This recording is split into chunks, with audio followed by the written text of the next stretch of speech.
this warm story to wrap you in comfort tonight. Orchid and Yarrow, a tale of forgiveness.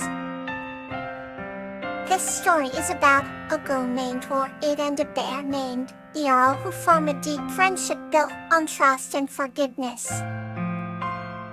Orchid lived in a small cottage at the edge of the Whispering Woods. She was a kind-hearted girl who loved to take care of the animals in the forest. One crisp autumn morning, she decided to gather berries for a special pie. She ventured deep into the woods and sang her favorite tunes, making the trees sway gently. Yarrow, a large brown bear, watched her from a distance.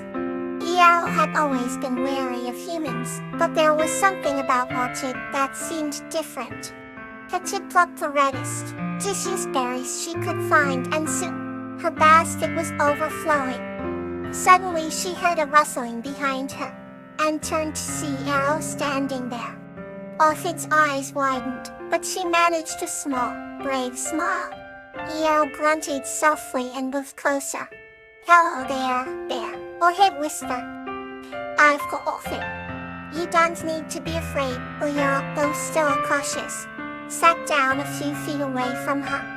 Orchid continued picking berries, glancing at Yarrow occasionally. She then offered him the handful. Yarrow sniffed hesitantly before accepting the berries. They tasted sweeter than anything he had ever eaten. For days, Orchid and Yarrow met at the same spot, growing more comfortable with each other. One day, Orchid found Yarrow limping and saw that his paw was caught in a trap. Determined to help, she gently freed his paw, caring for his wound with herbal remedies she had learned from her grandmother. Yarrow was grateful but also ashamed. He had grown fond of Orchid, but remembered how he had scared away her friends once. Orchid sensed his shame and spoke softly. "But Yarrow, everyone makes mistakes. It's our choice to make amends that matters," though Yarrow nodded, understanding that Orchid had forgiven him. Their bond deepened, and Yarrow began to help Orchid with chores around her cottage. As winter approached, Orchid noticed Yarrow becoming restless. She knew it was time for him to hibernate. "You need to rest now, my friend Yarrow," she said softly, hugging his large, free frame. Yarrow grumbled his farewell and made his way back into the woods. Spring arrived, and Orchid eagerly awaited Yarrow's return. One sunny day, he came lumbering back, healthier and stronger. Orchid ran to greet him with open arms. The forest seemed to welcome their reunion, and they spent the day playing and laughing. Their friendship grew stronger with each passing season. Orchid and Yarrow learned that true friendship is built on trust and forgiveness, and they cherish each other more than words could express.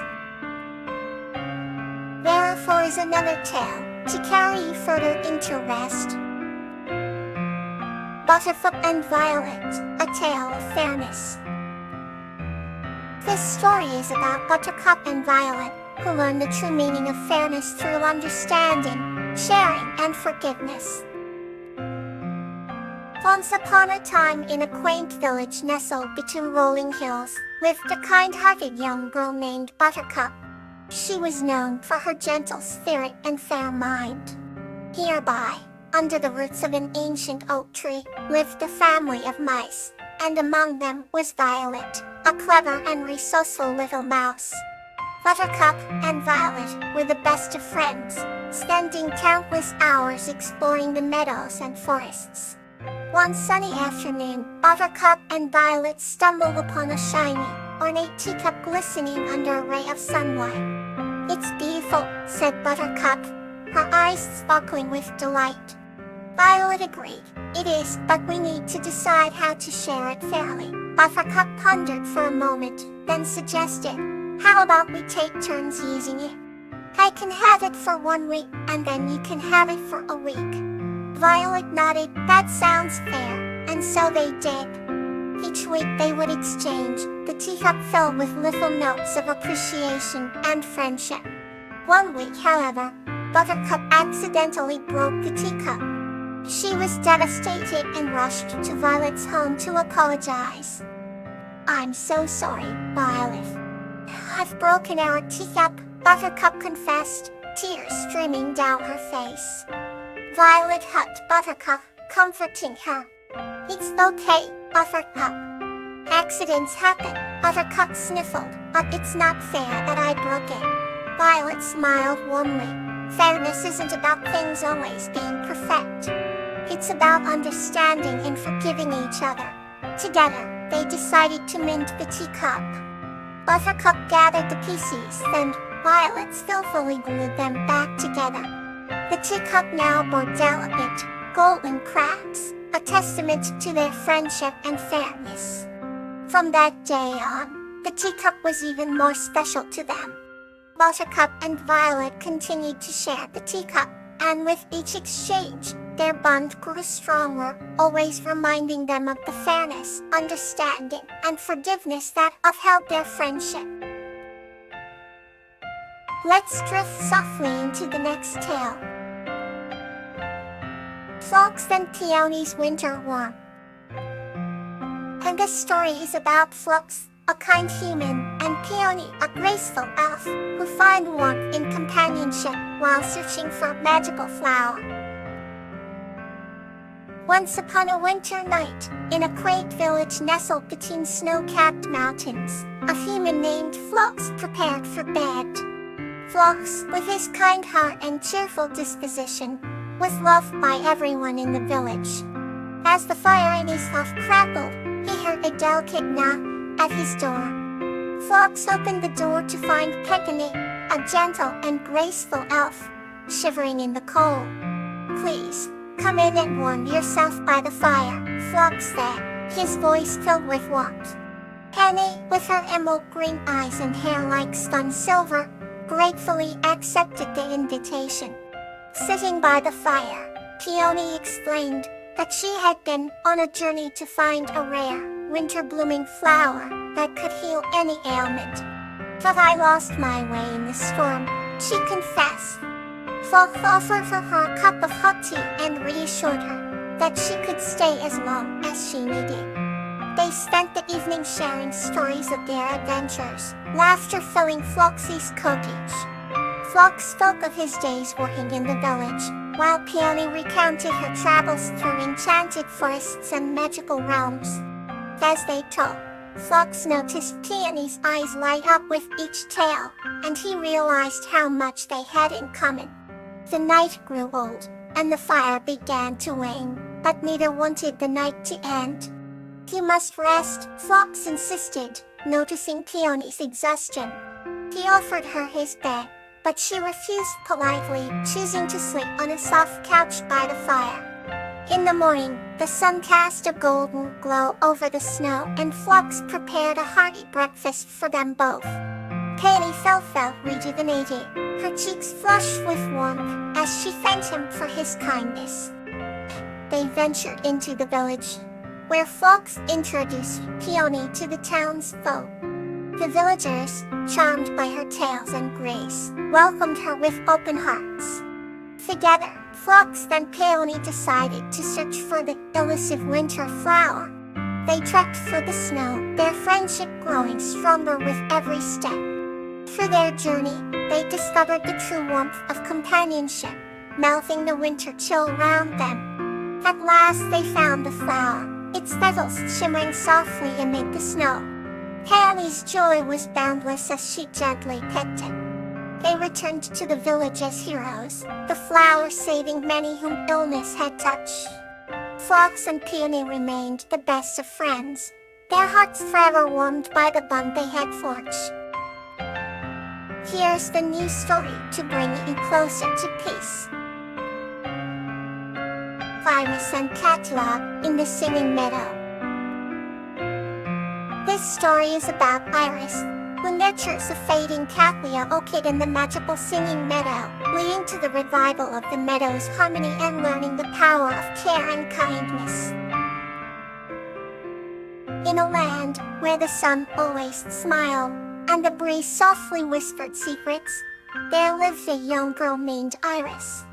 Iris lives at the edge of a vast meadow known to everyone as the Singing Meadow.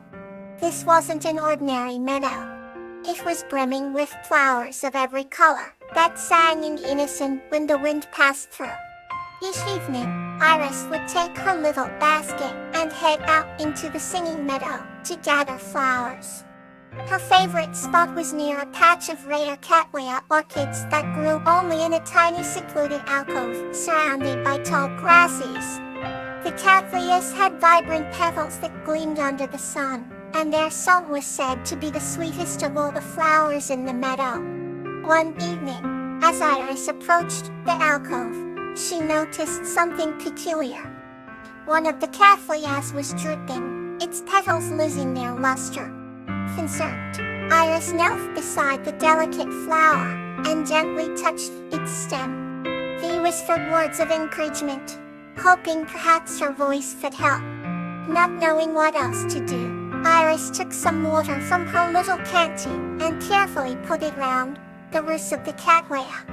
Days passed, and Iris continued to visit the drooping cattleya daily, nurturing it with water and softly singing to it. Slowly but surely, she noticed the flower beginning to regain its strength. Its petals started to shine again, and its song grew stronger. Seeing the cattleya thrive once more filled Iris's heart with joy. She realized that by dedicating her time and love to the flower, she had not only revived it, but also forged a special bond with it.